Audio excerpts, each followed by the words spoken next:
இன்னைக்கு நம்ம பார்க்க போகிற செலிபிரிட்டி சன் டிவியில் அக்டோபர் மாதம் டெலிகாஸ்ட் ஆன சிங்கப்பெண்ணே சீரியலோட ஹீரோயினான ஆனந்தியை பற்றி தான். இவங்களை பற்றின ஃபுல் டீட்டெயில்ஸ் தெரிஞ்சுக்கிறதுக்கு முன்னாடி சேனலை சப்ஸ்கிரைப் பண்ணாதவங்க மறக்காமல் சப்ஸ்கிரைப் பண்ணிக்கோங்க. அப்போ தான் நாங்கள் போடுற வீடியோஸ் உங்களுக்கு நோட்டிஃபிகேஷன்ஸாக வரும்.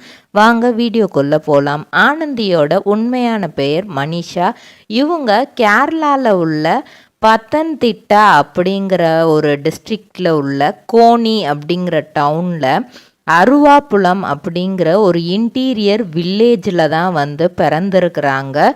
இவங்க படித்தது எல்லாமே Amritha vocational higher secondary school அப்படிங்கிற ஒரு மெட்ரிகுலேஷன் ஸ்கூலில் தான் ஃபஸ்ட்டு அவங்களோட பள்ளி படிப்பை ஆரம்பிச்சிருக்கிறாங்க. அதுக்கப்புறம் குடும்ப சூழ்நிலை காலமாக என்ன பண்ணுறது அப்படிங்கிற மாதிரி தெரியல. அதுக்கப்புறம் ஒரு 7th 8th அந்த ஸ்டாண்டர்ட்ஸ் படிக்கும்போது நம்ம இதுக்கப்புறம் ஸ்டடீஸ், ஏன்னா மிடில் கிளாஸ் ஃபேமிலி, ஃபீஸ் கட்ட முடியல, இதுக்கப்புறம் என்ன பண்ணலாம் அப்படின்னு யோசிக்கும்போது அவங்க பேரண்ட்ஸ் இவங்களை கோனியில் உள்ள கவர்மெண்ட் ஹையர் செகண்டரி ஸ்கூலில் சேர்த்து விடுறாங்க. ஸோ +2 வரைக்கும் அவங்க அங்கே தான் தன்னோட பள்ளி படிப்பை முடிக்கிறாங்க.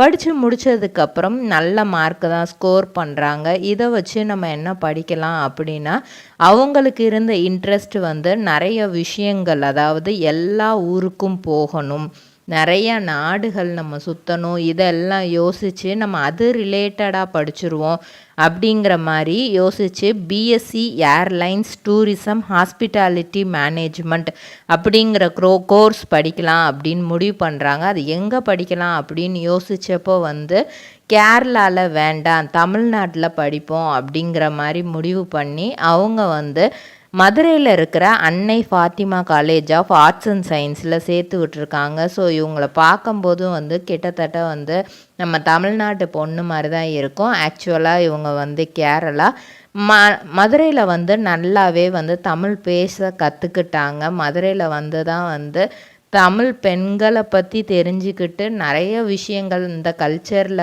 எப்படி இருக்கணும், தமிழ்நாட்டில் எப்படி இருக்கணும் அப்படிங்கிறதெல்லாம் தெரிஞ்சிட்டு இருந்திருக்கிறாங்க. அது மட்டும் இல்லாமல் இவங்க டிக்டாக்கு, நல்ல மாடலிங் இதெல்லாமே பண்ணிட்டு வந்துட்டுருக்காங்க. ஏன்னா ஏர்லைன்ஸ் டூரிசம் பற்றி படிக்கும்போது சைட் பை சைடு இதுவும் அவங்களோட ஃப்ரெண்ட்ஸோடு சேர்ந்து அவங்க பண்ணிகிட்ருக்காங்க.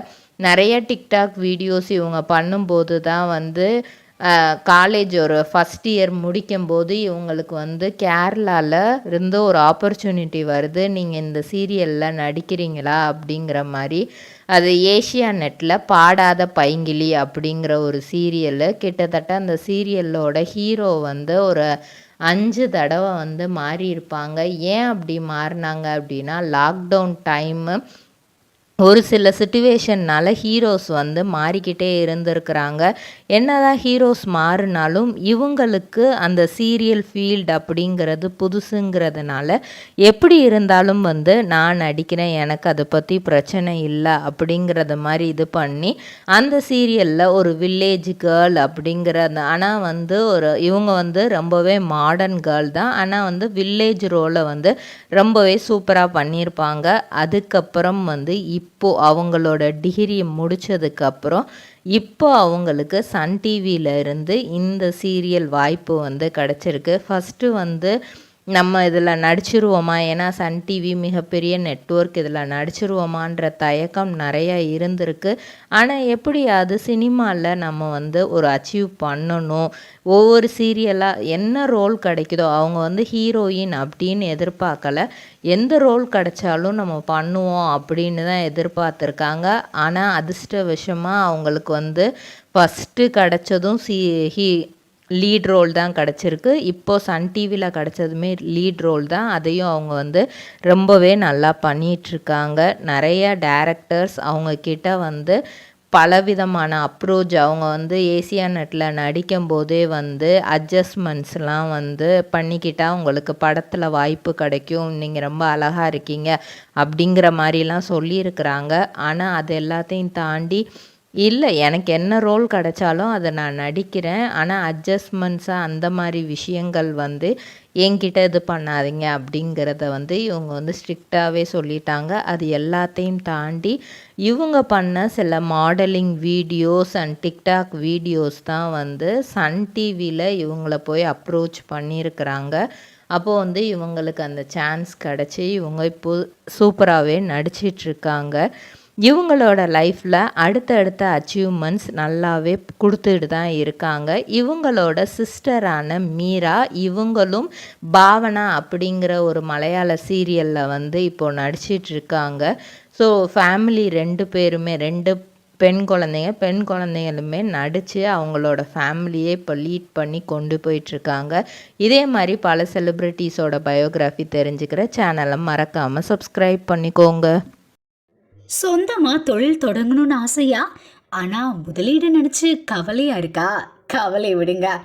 ஆர்ஆர்ஆர் ட்ரேடிங் கம்பெனி இப்போ உங்களை ஒரு வெற்றிகரமான பிஸ்னஸ் மேனாக மாற்ற ரெடியாக இருக்கும். முக்கிய அம்சங்கள் என்னென்னா, பாக்குமட்டை தட்டு தயாரிப்பு தொழில் ரொம்ப சிம்பிள், ஆனால் லாபம் அதிகம். நாங்களே லோனும் அரேஞ்ச் பண்ணி தரோம். இதில் ஸ்பெஷல் என்னென்னா 25லேருந்து 35% வரைக்கும் மானியமும் கிடைக்கும். உயர்தர மிஷின்ஸ் மற்றும் தரமான ரா மெட்டீரியல்ஸ் வருஷம் முழுக்க நாங்களே சப்ளை பண்ணிடுவோம்.